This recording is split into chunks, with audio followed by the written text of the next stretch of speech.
Good evening, America. I am Eric Little. It is the second day of October 2020. It is National Manufacturing Day. I'm not, insert your own manufacturing jobs overseas joke here. There are 32 days left until the end of the presidential election and 5 days to the vice presidential debate. I'm near my home in Southern California this evening, and this is the plain truth.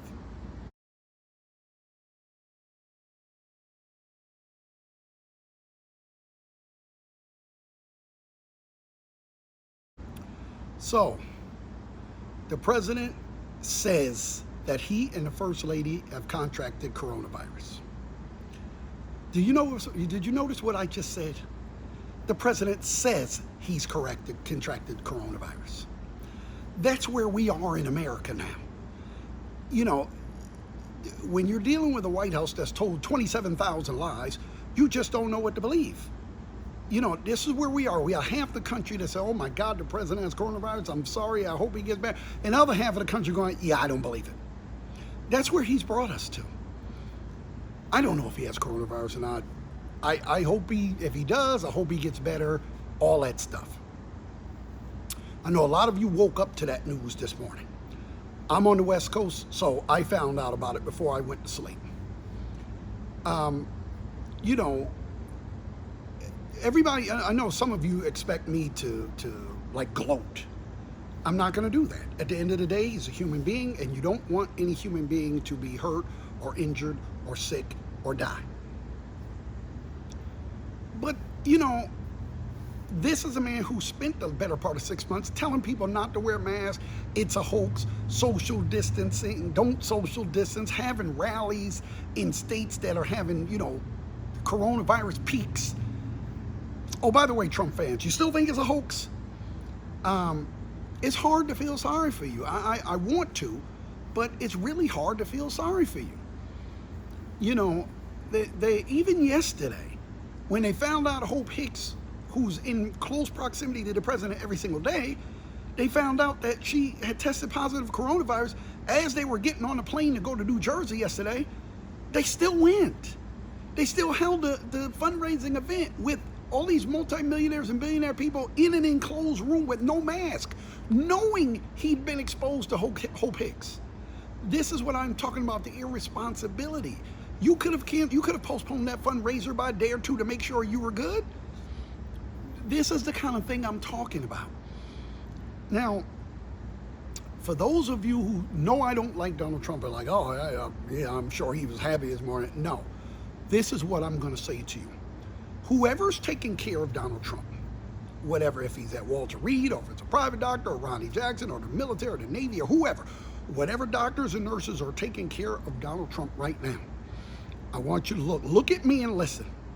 You do whatever you have to do to save this man's life. I don't care if he has to start guzzling hydroxychloroquine by the gallon. I don't care if he has to shoot remdesivir in his behind. I don't care if you have to put him on 7 ventilators. I don't care if you have to freeze his head and put it on a stick. You do not let this man die. 210,000 people are dead because of your inaction. You don't get to crawl off somewhere and die. And die quietly. That's not going to happen. You need to save this man's life. I don't want to make a martyr out of him. I don't want him to die. I want him to lose. I want him to lose badly. I want him for the rest of his life to everywhere he goes get booed. I want people to remember what he's done, like try to get rid of Obamacare in the middle of a pandemic. I want him to have to live with that. You don't get to take the easy way out. You stay. And by the way, Biden people, you need to make sure that Biden says this today in his trip to Michigan, that nothing stops. I've heard from some of the right wing that, well, Biden should suspend his campaign. Hell no, I'm not suspending jack. Nothing stops. Okay, nothing. It's a march. It's relentless. Nothing stops. Matter of fact, this should make you redouble your efforts.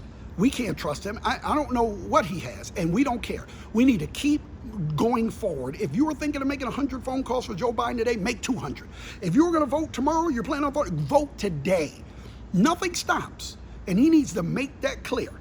God forbid he died. Don't care. Nothing stops because he's still going to be on the ballot.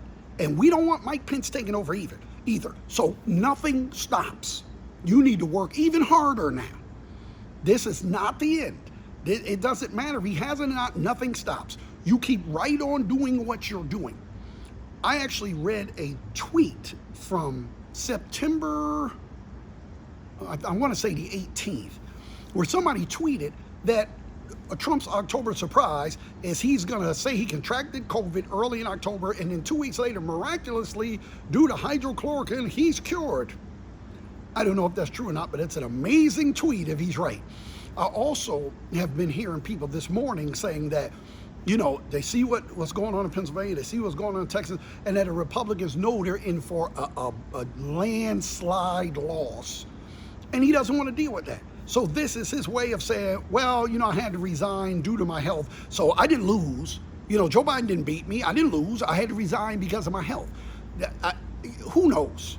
That's the point I'm making. Who knows? Everything's on the table. So what you can do as a voter is keep voting. Keep making phone calls, not only for Joe Biden, for Mark, what's his name, Gabby Giver's husband, for him in Arizona, for Jamie in South Carolina, for Corey in Colorado. You keep making phone calls. You keep going out. You keep knocking on doors. You keep doing everything you can to make this a landslide victory. Susan Collins has got to go.